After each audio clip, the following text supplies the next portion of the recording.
Shall we pray?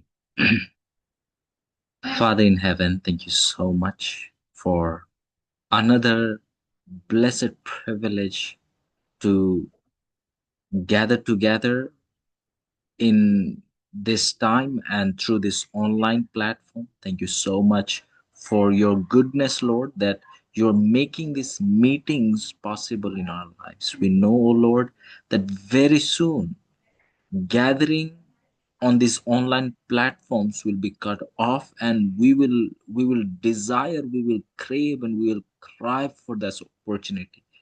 Therefore, Lord, help us to not take these times lightly, but help us to make the most of these times to learn about you. And Lord, help us to be built upon you. And we pray as we spend some time together studying the book of Exodus, chapter 12, may your spirit lead. No man knows what to say and how to say. No man can expound and tell your words rightly, Lord, without the help of the Spirit. And we plead, may your Spirit take over and teach us that which is your will. And may we, as we learn, help us to grow in you. Help us not only to be the hearers of your word. We commit this internet into your hands. May you hold it together, that none, Lord, be deprived of the message because of the internet problem. Thank you, God, for you are with us and you will prevail. Teach us, we pray. In Jesus' name, amen. Good evening to all of you. Sabhi ko good evening. And we really want to thank God for His goodness and His kindness upon us. हम परमेश्वर का धन्यवाद करना चाहते हैं उनके प्रेम और दया के लिए हम सबके ऊपर. And we praise God that He has given us one more privilege to study Exodus 12. हम परमेश्वर का धन्यवाद करना चाहते हैं कि उन्होंने हमें एक और मौका दिया कि हम जो है निर्गमन का 12 का हम पढ़ाई जो है एक साथ कर सकते हैं. If you were with us in our last study, we were taking particularly particularly we were looking into Exodus chapter 12 verse 2, and we were seeing together how the new year really begins for the believers. अगर आप पिछले हफ्ते हमारे साथ थे तो हम एक साथ जो है निर्गमन का 12 को देख रहे थे और उसका दूसरा आयत को, और हम देख रहे थे कि विश्वासियों के लिए, ईसाइयों के लिए एक नए साल का शुरुआत किस प्रकार से होता है. We were studying together that how the new year doesn't begin with the changing of calendars. हम एक साथ देख रहे थे कि किस प्रकार से कैलेंडर के बदले जाने के द्वारा जो है नया साल का शुरुआत नहीं होता है. We were seeing how God is the one who gives us new year. हम देख रहे थे एक साथ कि किस तरीके से जो है परमेश्वर हमें एक नया साल, एक नया शुरुआत देते हैं. And today again, we will be looking into few more things which are very important, very crucial, which have a powerful message for us. और आज हम देखेंगे और कुछ चीजों को जो कि बहुत अहम है, बहुत खास है और उनका एक गहरा मतलब है. And if this is the first time you are joining, or if you missed our previous study, I believe that Live for the Lord has uploaded the message on YouTube. And if possible, they can also drop the link in the chat so that you can refer to that and so that you can revisit that message whenever you are able. और यदि आप पिछले हफ्ता नहीं थे या किसी कारणवश आपने पिछले हफ्ता का पढ़ाई को मिस कर दिया था, तो मैं विश्वास करता हूँ और उम्मीद करता हूँ कि जो लिव फॉर द लॉर्ड है उन्होंने जो है वो संदेश को यूट्यूब में डाल दिया होगा. और मैं विश्वास करता हूँ कि वो लिंक को भी जो है वो शायद चैट में डाल दे, तो आप उस लिंक के द्वारा जो है उस पढ़ाई को आप जो है जब भी आपको समय होगा आप उस समय में कर पाएंगे. So let's go to Exodus chapter 12 verse 1 and 2. Here it says, And the Lord spake unto Moses and Aaron in the land of Egypt, saying, This month shall be unto you the beginning of months. It shall be the first month of the year to you.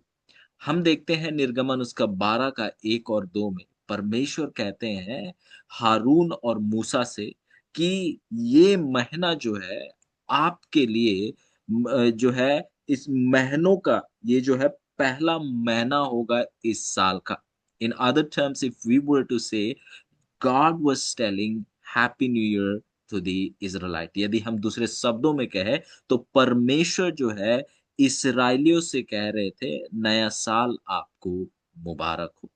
और यदि आप देखें, यदि आप गौर करें तो यहाँ पर एक बहुत खास शब्द शायद हम इस पे ज़्यादा गौर नहीं करते हैं। इफ यू पे close attention I think often it is overlooked, but if you really pay a close attention in particularly Exodus chapter 12 verse 1, you see the word the Lord. अगर आप खास तौर से निर्गमन उसका 12 का 1 में ध्यान दें तो एक शब्द यहोवा, यदि आप अंग्रेजी में देखते हैं तो द लॉर्ड करके लिखा है, पर हिंदी में यदि आप देखें तो यहोवा शब्द का जो है इस्तेमाल किया गया है। And if you study the word the Lord, and here particularly if you have KGV or NKGV, you will see this word Lord in all uppercase, LORD। यदि आपके पास अंग्रेजी बाइबल है और आप यदि किंग जेम्स वर्जन जिसे केजीवी कहा जाता है, फिर एक न्यू किंग जेम्स वर्जन है एनकेजीवी कहा जाता है, उस अंग्रेजी बाइबल में यदि आप देखते हैं लॉर्ड शब्द को जो है ये बड़े अक्षरों में LORD लिखा हुआ है।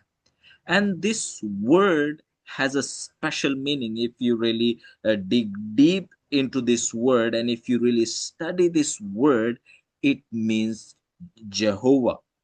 It means जहोवा। यदि आप इस शब्द लॉर्ड की अगर गहरी पढ़ाई करें, इसका इसका मतलब है यहोवा। इसी कारण से यदि आप देखते हैं अंग्रेजी में लॉर्ड लिखा है और यदि आप हिंदी में देखते हैं तो यहोवा करके जो है इस शब्द को लिखा गया है। And this this another name for our God Jehovah, if you really see, it has a deep meaning. It means the one who is and the one who doesn't need anybody to exist or operate। यदि आप इस शब्द यहोवा की अगर गहरी पढ़ाई करें तो आप पाएंगे कि इसका मतलब है वो परमेश्वर जो खुद से है, वो परमेश्वर जिनको किसी चीज की भी जरूरत नहीं है उनके उनके होने के लिए, उनको किसी भी चीज की जरूरत नहीं है उनके मदद और सहायता करने के लिए। मतलब यदि हम सरल शब्दों में कहें तो ऐसे परमेश्वर जो खुद से हैं और हमेशा खुद से ही रहेंगे। सो when we see this word, and often we overlook some of the little words, but if you really see here what Exodus chapter 12, verse 1 is telling. And often, yes, it happens. For example, if you see the Lord spake, oh, we say, oh, the Lord is speaking. But when you look deep into it, then you will understand who is really speaking. अक्सर ये होता है, शायद आपने जब निर्गमन 12 का 1 पढ़ा होगा, आपने पढ़ा होगा कि यहोवा ने मूसा और हारून से कहा जब वे मिस्र देश में थे। आप कहेंगे अच्छा हाँ, यहोवा जो है हारून और मूसा से बात कर रहे हैं। पर यदि आप थोड़ा ठहर कर, इसीलिए जब भी आप वचन के अध्ययन में जाते हैं, तो एक-एक आयत को आप यदि ठहर कर पढ़कर देखेंगे, तो आप उस पे बहुत गहराई को देख पाएँगे जिसको शायद आज तक आपने नहीं देखा है। Therefore, it is advised that when you study the holy scriptures, when you study the Bible, you really take time. You don't rush through. Don't just open the Bible for the sake of studying a paragraph or for the sake of just memorizing certain verses. Those are really good.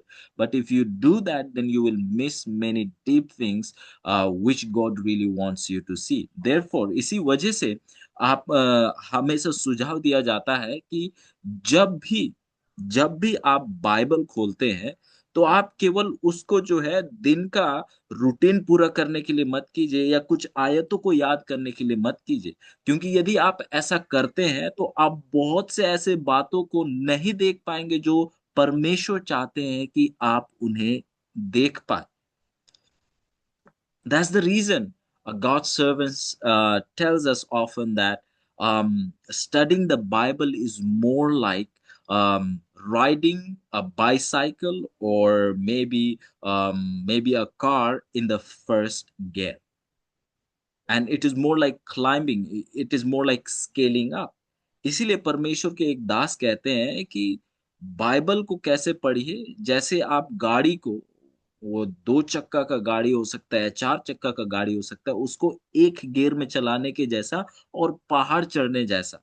Because if you are a driver, you will understand this better. When you are scaling up, you really cannot scale up in second, third, fourth, or fifth gear, but you have to scale up in the first gear. The first gear is the strongest gear. It may take you slowly, but it will take you through that scaling or maybe hill, whatever you want to call it.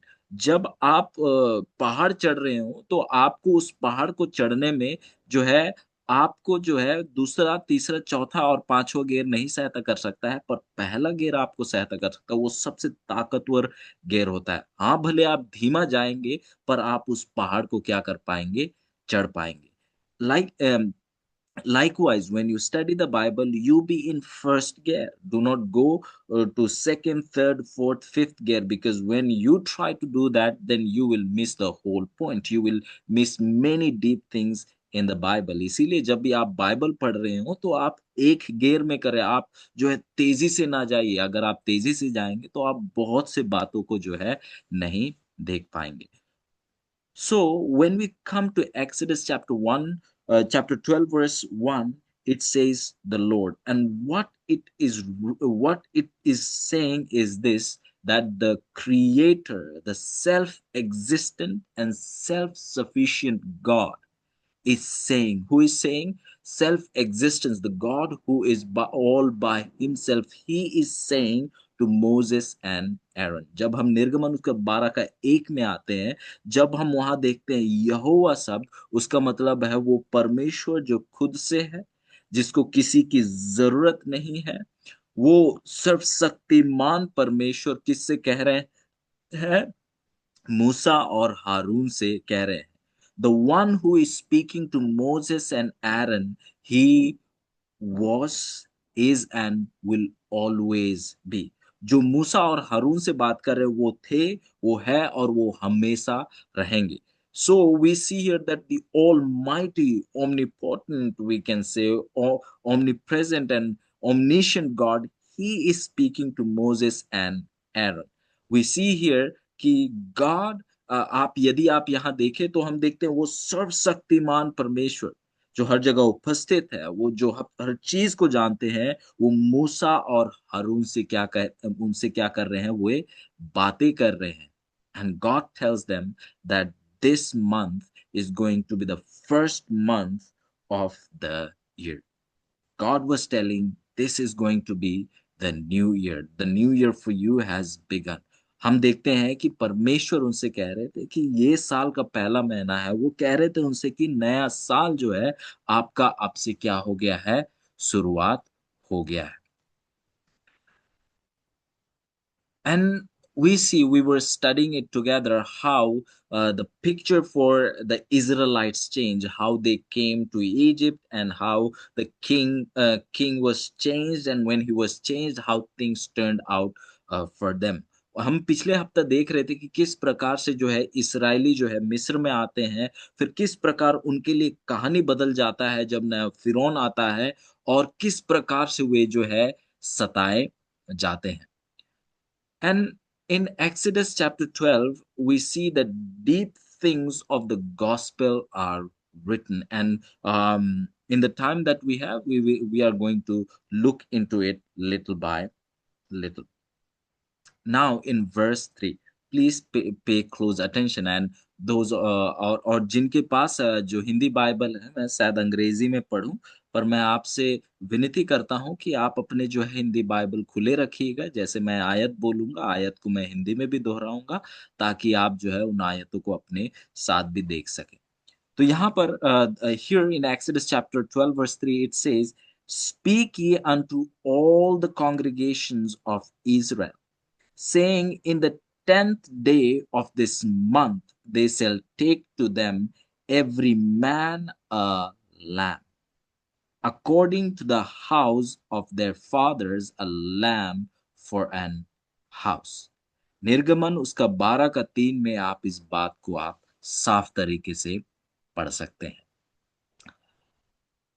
We see here that God is giving them a clear instruction. He is telling them that each household, each household should take a lamb.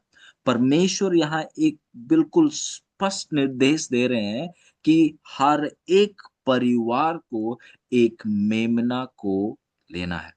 If you look at the Israelites were divided into tribes, and tribes were divided into families, and families into houses, and houses into particular persons. यदि हम इसराइलियों को देखें तो Israeli जो थे वो गोत्र में 12 गोत्र में उनकी भाग थी. फिर वो गोत्र जो है परिवार से बने हैं और वो परिवार जो है घरे हैं, परिवारों से घरे हैं. फिर एक हर एक घर में क्या है? एक व्यक्ति है.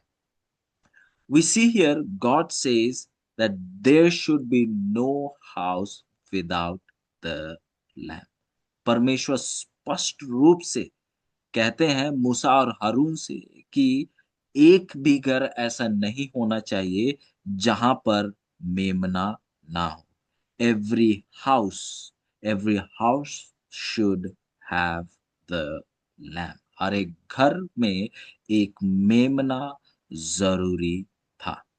Then we see verse 4, it says, and if the household be too little for the lamb, let him and his neighbor next unto his house take it according to the number of the souls. Every man according to his eating shall make your count for the lamb.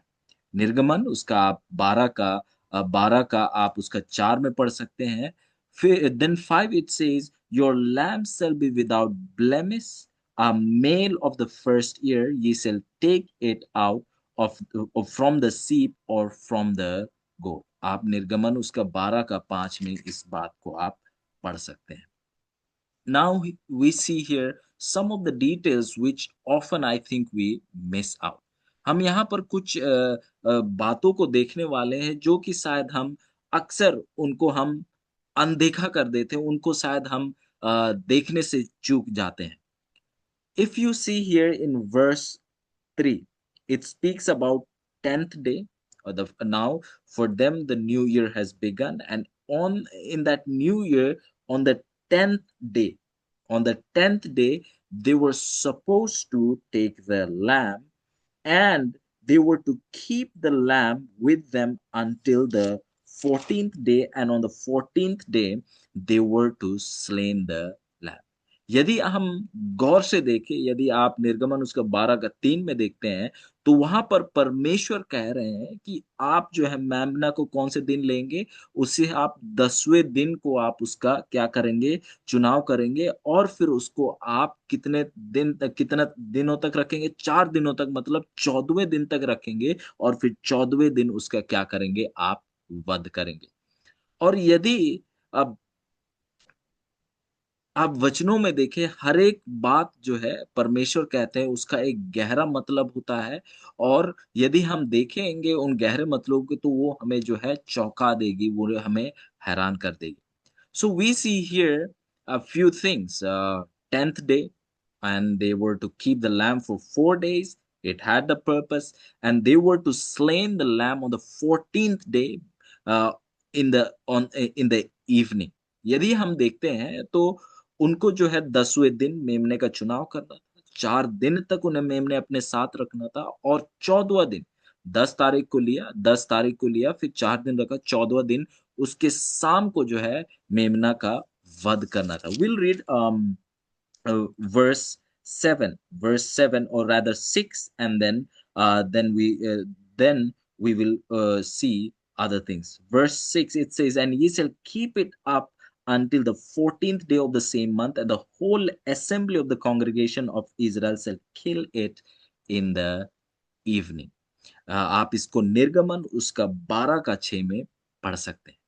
So now we want to examine why 10th day. If you study the number 10, it refers to law and restoration.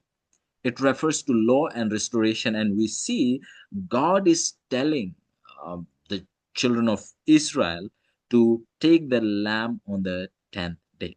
यदि हम गिनती जो number है उनकी अगर हम पढ़ाई करें, संख्याओं की यदि हम पढ़ाई करें, यदि आप 10 अंक को देखें, तो 10 अंक जो है व्यवस्था, जो कि 10 आगे आप जानते हैं, 10 अंक जो है व्यवस्था को दिखाता था, और उसके साथ-साथ 10 जो है दोबारा से कहेंगे दोबारा से उसको प्राप्त करना, यदि हम इसका अगर हम हिंदी शब्द यदि हम देखें, अंग्रेजी में इसे रिस्टोरेशन कहा जाता है। यदि हम इसको हम हिंदी शब्द देखें तो अ, मरम्मत या वापसी सही शब्द होगा। वो वापसी जो है, आप देखते हैं कि ये जो 10 अंक है, 10 अंक जो है, ये वापसी को दर्शाता है। आप इसे हमेशा याद रखिएगा, तो जो 10 अंक जो है, व्यवस्था और वापसी को दर्शाता है। And we see here God is telling the Israelites to take the lamb on the 10th day, means the restoration will begin. And if God begins something, it means He brings it to completion. So if God was telling them to choose on the 10th day, it means the restoration has begun. हम देखते हैं कि परमेश्वर जो है इसराइलियों से कह रहे हैं कि 10वां दिन आप क्या कीजिए, मेमना को ले लीजिए। इसका मतलब क्या है, जो वापसी जो है, जो दोबारा से लाने का कार्य जो है वो क्या है, उसकी शुरुआत हो चुकी है। Then we see that they were to keep the lamb with them for 4 days. And now we know that lamb was to be without blemish. We know that. And it was to be of 1 year. The first, they were not to be older than 1 year. हम जानते हैं कि जो मेमना था वो बिना दोष के होना चाहिए था, 1 साल का होना चाहिए था। हम इन बातों को हम बिल्कुल अच्छे तरीके से जानते हैं। And we see that they were to keep the lamb for 4 days. What would happen in those 4 days? और उनको जो है उस मेमना को 4 दिन तक रखना था, और उन 4 दिनों में क्या होगा? अब we'll see what will happen. We'll see that when you keep something with you very closely, because this lamb was without blemish, that means it was the perfect lamb you chose on the 10th day. And now, from the 10th day onwards, you're keeping it with you, you're protecting it, and you are cherishing it. And within these 4 days, you will build some connection with the land. जब आप मेमना को लिए 10वां दिन में और 4 दिन तक आप जब रखते हैं, तो क्योंकि ये एक उत्तम मेमना है, तो आप उसको सँभाल कर रखेंगे, आप उसे हर एक चीज़ों से बचा कर रखेंगे। तो इन 4 दिनों में जब आप उसका इतना देखभाल करेंगे, तो आपका जो है उसके साथ एक क्या हो जाएगा, एक लगाव-सा हो जाएगा। और परमेश्वर जो है, ये एक मकसद से करना चाहते थे, क्योंकि जब आप उसका बलि दें 14वाँ दिन में, तो आपको महसूस होना चाहिए कि पाप जो है किसको किसको मारता है? एक एक निष्पापी को, एक उत्तम चीज़ को क्या कर देता है? मारता है। The God had a purpose to let the Israel keep the lamb for 4 days and kill it on the 14th day, so that the Israelite could understand that sin demands the death of the innocent, the perfect lamb. God wanted the Israelite to understand that. And also, with that, if you see the other reason which you see in Christ was being chosen on the 10th day. If you look into the life of Christ, you will see that Jesus entered Jerusalem on the 10th day of Nisan. That means that first month of the Jewish calendar. यदि आप देखें तो ये जो 10वां दिन में मेमना का चुना जाना, इसको आप यदि यीशु मसीह के जीवन में देखें, तो आप देखेंगे कि जब यीशु मसीह जब यरूशलेम में आए, आखिरी बार उनके क्रूस पर चढ़ाए जाने से पहले जब देखते हैं यीशु मसीह जो है उस निसान महीना, जो कि यही महीना है जब मेमना का वध किया जा रहा है, उस 10वें दिन में जो है वो यरूशलेम में क्या करते हैं, वो प्रवेश करते हैं। Then you see Jesus is examined for the next 4 days, and then many might say that, oh no, he was examined only before rather from the night of Thursday, or rather it was Friday. We call the night, but it was Friday already. After the sunset they had Passover, and after that Jesus was caught, and then he was examined. But if you really see, he was examined all through that time he was in Jerusalem. हम देखते हैं कि जब यीशु मसीह 10वें दिन जब यरूशलेम में प्रवेश किए, उसके बाद जो 4 दिन थे उनके क्रूस पर चढ़ाए जाने तक, इन 4 दिनों के बीच में जो है उनको परखा जा रहा था। उनको देखा जा रहा था कि ये इनमें क्या दोष है? क्योंकि हम जानते हैं फरीसी लोग यीशु मसीह में दोष का ही खोज कर रहे थे। पर शायद आप में से कोई कहे, "अरे भाई, ये तो आप गलत बता रहे हैं। यीशु मसीह को तो परखा गया केवल जब वो पकड़वाया गया उसके बाद।" नहीं अज़ीज़ों, ऐसा नहीं है। उनको जो है उनका दोस्त को जो है उन 4 दिनों में जो है फरीसी जो लोग थे, वो लोग और करीबी से देख-देख कर खोजने की कोशिश कर रहे थे। And then God tells the Israelites to kill the lamb in the evening on the 14th day. हम देखते हैं कि परमेश्वर इस्राएलियों से कहते हैं कि आप क्या कीजिए, 14वें दिन में शाम को क्या कीजिए, आप इस मेमना का क्या कर दीजिएगा, आप इसका वध कर दीजिएगा। और जो है ये उनके लिए एक कठिन काम था। उदाहरण के लिए मुझे याद आता है एक समय जहाँ मैं रहता हूँ, ये उत्तराखंड में है, रुड़की। इस जगह पर जो है एक समय था कि सब इस कैंपस में लोग रहते थे। ये सभी जो है मुर्गियाँ पालने लगे, और उसका मकसद क्या था कि मुर्गे हम पालेंगे, फिर जब वे बड़े हो जाएँगे हम इनका जो है वध करेंगे और इनको क्या है, खा लेंगे। Just to make you understand why God wanted them to kill the lamb after keeping it for 4 days, I remember back in time here in Roorkee, where I am living, uh, people they started keeping um, uh, chickens or hen, you can say, and they were bringing them when they were really small. They were chicks, and they would let them grow with them. And the purpose of keeping them and growing them was that later, when they are big enough, they would eat them. And looking at this, even my mother, she got three three chicks rather, and then we started to keep them, and the purpose was that we will kill them and eat them. And then things turn out to be different. हम देखते हैं कि सभी को देखकर मेरी माँ जो है, उन्होंने भी क्या किया, वो भी जो है मुर्गी के बच्चे वो 3 लेकर आ गई, और 3 लेकर आ गई, और वो उनको पालने लगी और उनके लिए घर बनाया है। आप यदि आए मेरे घर अभी जहाँ मैं रहता हूँ, आप वो घर को भी अभी देख सकते हैं। अभी मुर्गियाँ नहीं हैं, और क्यों नहीं है, वो मैं आपको आगे बताऊँगा। स मेरी माँ वो लेकर आ गई और उनको पालने लगी, उनका पूरा देखभाल करने लगी। And if you happen to come to the place where I am living, you can even see the house where my mother used to keep those chickens. Now the chickens are not there. Why they are not there, we'll tell you later in the story. But my mother used to really love them and really take care of them.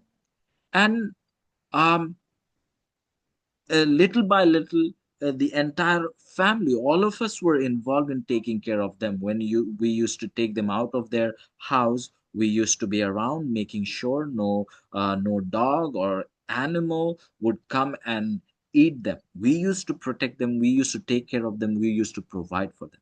तो धीरे-धीरे करके हुआ यूँ कि पूरा परिवार जो है इन मुर्गियों को देखभाल में जो है पूरा लग जाता है। हम जब भी मुर्गियों को बाहर निकालते हैं या निकालते थे, जब हम ध्यान रखते, हम इधर-उधर रहते ताकि कुत्ते हों या और दूसरे जानवर हो, उन पर हमला ना कर दें, तो हम उनका देखभाल में हम लग गए। Then what happened that with the passage of time, as a family entirely, we fell in love with these 3 animals. We started loving them. हम जो है समय के बीतने के बाद हमारा जो है इन मुर्गियों के साथ, ये 3 मुर्गियों के साथ बहुत लगाव हो गया। These hens, they used to come home, and when it was very hot, they used to come in the house. We used to turn on the cooler for them. We used to give them the VIP treatment. तो जब गर्मी होती थी, हम जो है इन तीनों मुर्गों को पूरा वीआईपी का सेवा करते थे। वो घर आते थे, उनके लिए कूलर चलाते थे, पंखा चलता था। तो इतना हम जो है इनसे प्रेम करने लगे, इतना इनका देखभाल करने लगे। Now, when the time came uh, that they were ready, and my family they eat non-veg, and now they were deciding now it's time to prepare them. Now it's time to kill them. But then we said no, we are not going to do that. We are not going to kill them because now they became very close to us. To kill them and to eat, it was too much for us. तो जब समय आया कि ये तैयार थे इनको खाए जाने का, तो हम बोले कि नहीं, इनको हम नहीं मारेंगे। कारण यही था कि हमारा उनसे इतना लगाव हो गया कि उनको मार कर खाना अब वो बहुत मुश्किल हो चुका था, बहुत मुश्किल हो चुका था। And then eventually these 3 chickens, now well grown up, they died. I think they were with us in our family more than 5 to 6 years. More than 5 to 6 years they were in the family, and they died because of certain accident. Some were attacked by animals and something like that, but they died and we buried them. तो क्या हुआ कि आखिर में ये जो है 5 से 6 साल ज़्यादा हमारे साथ ये तीनों मुर्गी रहे, फिर इनका जो है किसी कारणवश जो है मृत्यु हो जाता है। So we see here when God was telling them to keep the lamb with them for 4 days, he wanted them to understand that sin demands the death of the innocent. जब परमेश्वर जो है इस्राएलियों से कह रहे थे कि मेमना को आप अपने साथ रखें, तो परमेश्वर चाहते थे कि वो समझे कि मृत्यु जो है एक एक जो है निष्पाप का, निर्दोष का क्या लेता है? जान को लेता है। And we see here in the Passover, everything that is happening or everything that God was telling the Israelite to do, it was all connected to the gospel, or rather, in other terms, I would say, it was all connected with Jesus. यहाँ पर जो फंसे में हो रहा है या जो परमेश्वर कह रहे हैं फंसे के समय करने के लिए, वो सभी चीजें जो है सुसमाचार से जुड़ी हुई है। यदि मैं दूसरे शब्दों में कहूँ तो वो यीशु मसीह के साथ जुड़ा हुआ है। And the most amazing thing about the Passover is this. And I really want you to turn with me to Exodus chapter 12, particularly verse 6। और सबसे अद्भुत चीज फसह का पर्व के विषय में जो है, मेरे को ये लगता है, जो कि हमें निर्गमन उसका 12 का 6 में मिलता है। Here it says, and ye shall keep it up until the 14th day of the same month, and the whole assembly of the congregation of Israel shall kill it in the evening। हम यहाँ देखते हैं, यदि आप पढ़ें निर्गमन उसका 12 का 6 में, यहाँ पर वचन इस प्रकार से कहता है कि आप जो है मेमना को सांझ के समय, शाम के समय उसका क्या करेंगे? आप क्या करेंगे? उसका वध करेंगे। And if you really study this word evening in English, if you really study this word rather in its original text, it means between two evenings। यदि आप इस शब्द सांझ का पढ़ाई करें, इसके मूल भाषा इब्रानी भाषा में जाकर इस शब्द सांझ को देखें, तो इसका मतलब है दो सांझ के बीच में। If you study the way for the Jewish to look at the time, according to the Jewish, according to the Jewish, the first evening began right after noon. Right after noon. So the first evening was right after the noon. I hope, let's say, for example, 12. Let's say, take it as noon. So right after 12, for them, the first evening began. And the second evening began after the sunset, or rather when the sun set. तो यदि आप इस सांझ को पढ़े और यहूदियों के समय को गिनने के तरीके से यदि आप देखें, तो पहला सांझ जो है बिल्कुल दोपहर के बाद जो है उनके लिए जो पहला सांझ क्या हो जाता था, शुरू हो जाता था, तो आप कह सकते हैं 12 बजे। और उनके लिए जो है दूसरा सांझ जो है कब शुरू होता था, सूरज डूबने पर, या सूरज डूबने के बाद। तो यदि आप मूल भाषा में देखें, तो मूल भाषा के अनुसार दो सांझ के बीच में, and according to the original text it says between the two evenings. And if I were to ask you what is the between time of the two evenings, यदि मैं आपसे पूछूं कि जो दो सांझ के बीच का समय क्या है, तो आप शायद सरल तरीके से जवाब दे पाएंगे। And the answer is very simple, the time between the two evenings is 3। जो दो सांझ के बीच का समय है वो कौन कितना बजे है, वो 3 बजे है। और यदि आप देखें, if you see and if you study the crucifixion of Jesus also, we see that Jesus was crucified in the between the two evenings। यदि हम यीशु मसीह के क्रूस पर चढ़ाए जाने को देखें, तो हम देखते हैं कि यीशु मसीह भी 3 बजे लगभग जो है क्रूस पर चढ़ाए गए। So everything that you see in the institution of the Passover, or in the functioning of the Passover in later as festival, we see that everything from A to Z of the Passover, you will see that everything was connected to Jesus।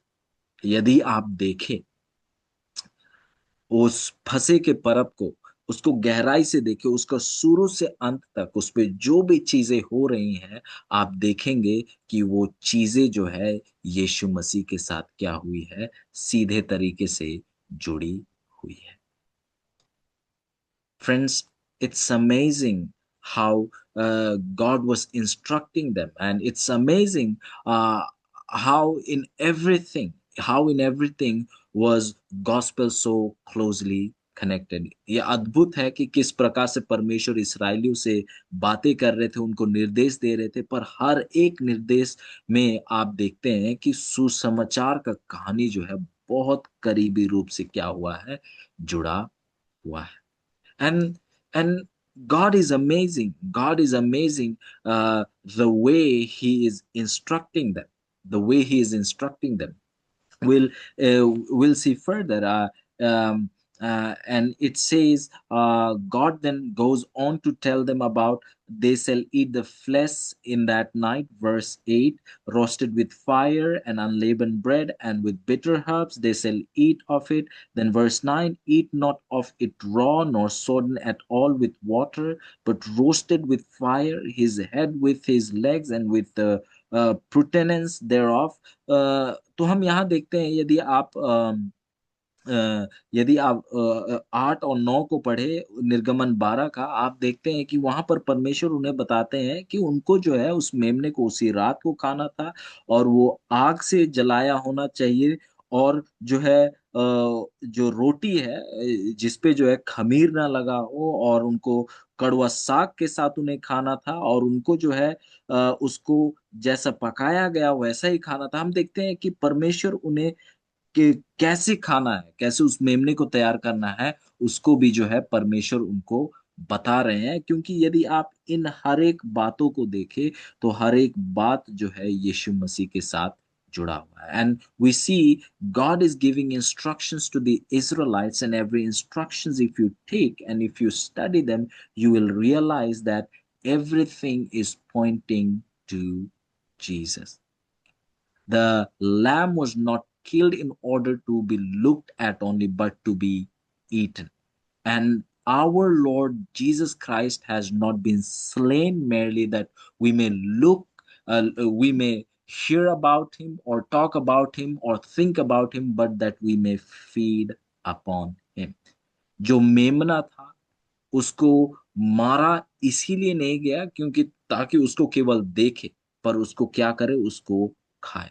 और हमारे परमेश्वर यहोवा यीशु मसीह जो है वो मारा गया, क्रूस पर गाड़ा गया इसीलिए नहीं क्योंकि हम उनके बारे में केवल सुने या उनके बारे में केवल बातें करें या उनके बारे में केवल सोचे, पर हम उनको क्या करें, उनको हम ग्रहण करें, उनको हम खाए, उनको अपने जीवन में क्या करें, हम उनको जगह दें। This is very important, my friends. We are not only to talk about the Lamb. We are not only to think about the Lamb or hear about the Lamb, but we have to make him part of our lives. हमें जो है मेमने के बारे में केवल सुनना नहीं है, केवल बातें नहीं करना है, सोचना केवल नहीं है, पर हमें उसे अपने जीवन का भाग बनाना है। And if you see, the scripture tells very clearly that they were to eat it that very night. They were not to save it for the next day. Because we have to have Christ for right then and there. And if there is tomorrow, then we have to have him afresh. We have to have him fresh. हम यहाँ देखते हैं कि परमेश्वर जो इसराइलियों से कहते हैं कि आप जो है मेमना को क्या करें, उसी रात को आपको उसे क्या करना है, खाकर खत्म करना है। मतलब कि हमें परमेश्वर जो है, यीशु मसीह जो है, अभी जितना हम उनको पाते हैं वो अभी के लिए है। कल यदि परमेश्वर हमें देता है तो कल हमें उन्हें दोबारा से उनको ग्रहण करने की जरूरत है, दोबारा से उनके साथ समय बिताने की हमें क्या है, हमें जरूरत है। Friends, there are a lot of many things we can see here, we can study here. And God is teaching us very important truth to us, and that is when we accept the Lamb, we have to accept Him daily. Accepting Him today is not enough, but if we are promised tomorrow, if we see tomorrow, then we have to accept Him tomorrow as well. जब हम मेमना को हम स्वीकारते हैं, जब यीशु मसीह को हम ग्रहण करते हैं, तो हम उसे केवल एक दिन ना ग्रहण करें, पर उसे हम प्रत्येक दिन और हर एक दिन क्या करें, उसको हम ग्रहण करते चले जाएं। Let's see how God goes on to instruct them further. Then he tells them, now we have seen God was telling them how to prepare the lamb. Now God goes on to tell them how they should be eating, and it's strange. Preparation was one thing, but now God is telling them how they were supposed to eat also. हम यदि आगे देखें तो परमेश्वर और निर्देश दे रहे हैं। अभी तक तो उन्हें बताया कि आप किस प्रकार से जो है इस मेमने को तैयार करेंगे, पर अब परमेश्वर ये भी बता रहे हैं कि आप इस मेमने को किस रीति से कहेंगे। और ये बड़ा हैरान करने देने की बात है कि वो अब ये भी बता रहे हैं कि उसे कैसे खाना है। इसके लिए आप पढ़ सकते हैं निर्गमन उसका उसका 11 आप पढ़ सकते हैं और उसका 12 पढ़ सकते हैं आप। तो यहाँ पर आप इन चीज़ों को खास तौर से आप 11 आप पढ़ेंगे। If you look at Exodus chapter 12 verse 11, it says, "Thus shall ye eat it, with your loins girded, your shoes on your feet, and your staff in your hand, and ye shall eat it in haste. It is the Lord's Passover." हम यहाँ देखते हैं कि परमेश्वर जो है उन्हें एक निर्देश दे रहे हैं कि उन्हें किस प्रकार से जो है उस मेमना को जो है खाने की जरूरत है। और इसके लिए हम जो है हिंदी में भी जो है वचन को पढ़ना चाहेंगे। निर्गमन उसका 12 का 11।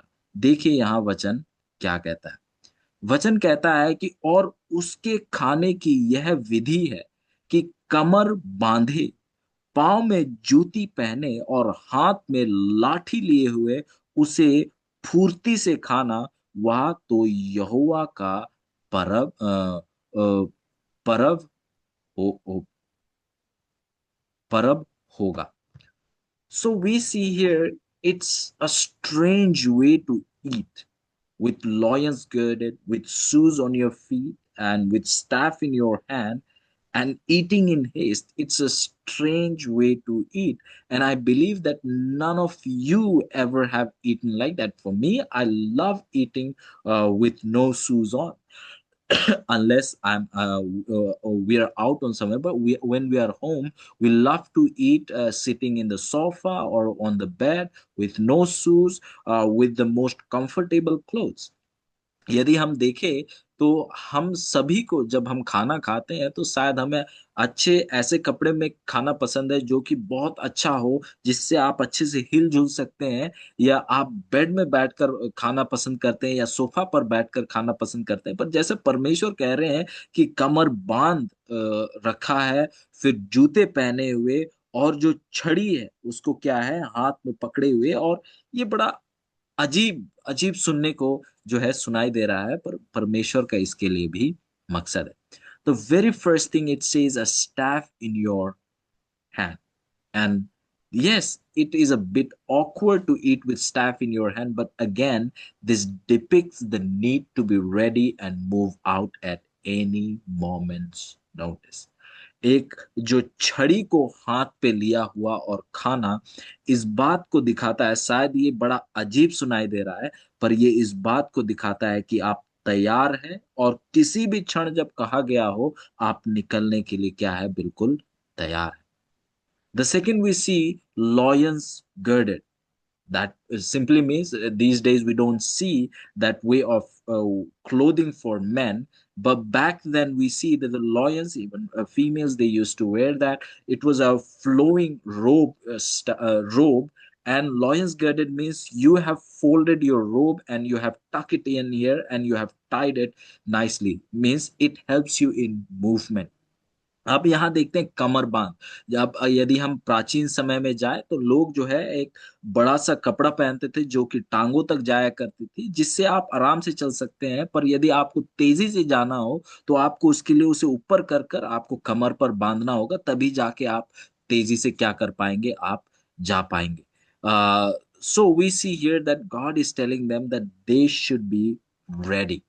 When they take the lamb, they should be ready. परमेश्वर उनसे कह रहे थे कि जब वो मेमना को ले तो उनको तैयार रहने की जरूरत है। We see that when we take the lamb, if we look at the message there, is that when we accept the lamb, then we should be always ready to move.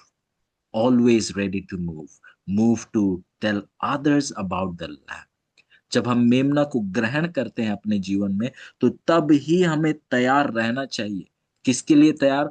दूसरों को लिए, दूसरों को भी उस मेमने को के विषय में बताने के लिए। My friends, there are a lot many things we can study from the scriptures, but it is very important that we study them slowly, taking time. तो अजीजों, वचन में बहुत से ऐसे गहरी बातें हैं जिनको हम देख सकते हैं और जिनको हम पढ़ सकते हैं, पर उसके लिए हमें आराम से परमेश्वर के साथ बैठने का बहुत ज्यादा जरूरत है। And again, I would encourage you to take Exodus 12 and study it more closely. You will see even more great truths. मैं आप सबसे विनती करूंगा कि आप निर्गमन 12 की आप व्यक्तिगत रूप में पढ़ाई कीजिए, और आप इसमें और गहरी सच्चाइयों को क्या करेंगे, आप प्राप्त करेंगे। But friends, remember, without the Lamb, there is no new life, there is no new beginning, there is no new year. पर अजीजों, आप याद रखिए, मेमने के बिना कोई नया जीवन नहीं है, कोई नया शुरुआत नहीं है, कोई नया साल नहीं है। You are still living your old life, the worst life. बिना मेमना के आप वही पुराने जीवन जी रहे हैं, वही टूटी फूटी जीवन जी रहे हैं। With the lamb, you have a new life and a new beginning. मेमना के साथ आपके पास नया जीवन है, एक नई शुरुआत है। और अजीजों, मेमना के साथ जीवन एक खुशी से भरा एक जीवन है। मैं आप सबके लिए, जब हम लोग इस इन इन बातों को अंत की ओर जा रहे हैं, तो कुछ बातों को जो है और हम जो है एक साथ देखना चाहेंगे और जिनके साथ हम अंत करेंगे।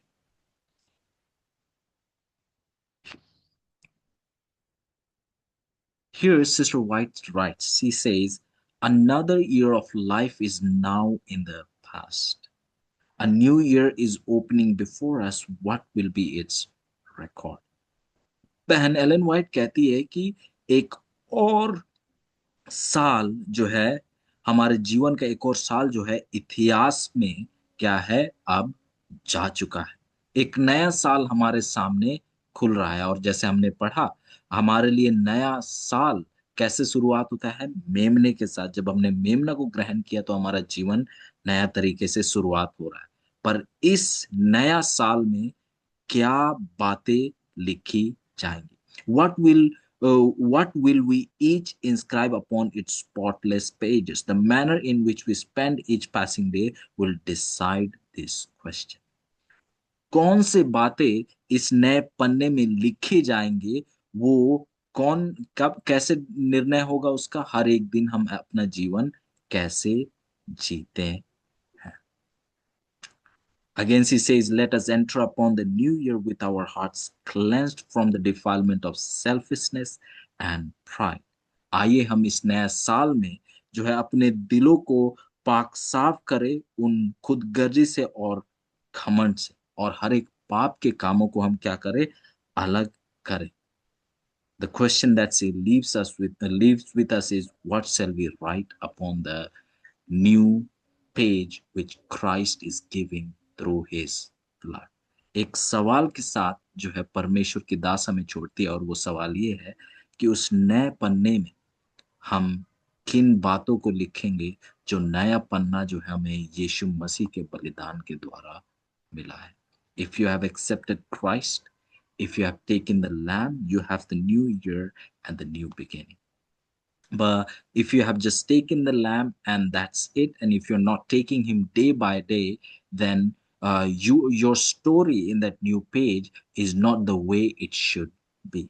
अगर आपने मेमना को लिया और केवल उसी दिन लिया, पर बाकी दिनों में आपने उनको लगातार नहीं लिया, तो उस नए साल के नए पन्नों में जैसा कहानी होना चाहिए, आपका वैसा कहानी नहीं रहेगा। Friends, this year could be the last for many of us. We do not know. हम नहीं जानते कि किन किन के लिए जो है ये साल शायद आखिरी साल होता है, हो सकता है। So let us live worthy of the calling. आइए इसीलिए हम जो है एक अच्छा जीवन जिए, जैसा बुलावा दिया गया है वैसा जीवन जिए, that when our time is over on this earth, we will be found faithful, that when Jesus comes, we could be with him. आइए हम ऐसा जीवन जिए ताकि जब हमारा समय इस पृथ्वी में अंत हो, तो हम उनमें से हो जो लोग जो है एक वफादारी का जीवन जिए हैं, और जो लोग जब यीशु मसीह आए तो उनके साथ भी क्या होए, पाए जाए। परमेश्वर आप सबको आशीष दे।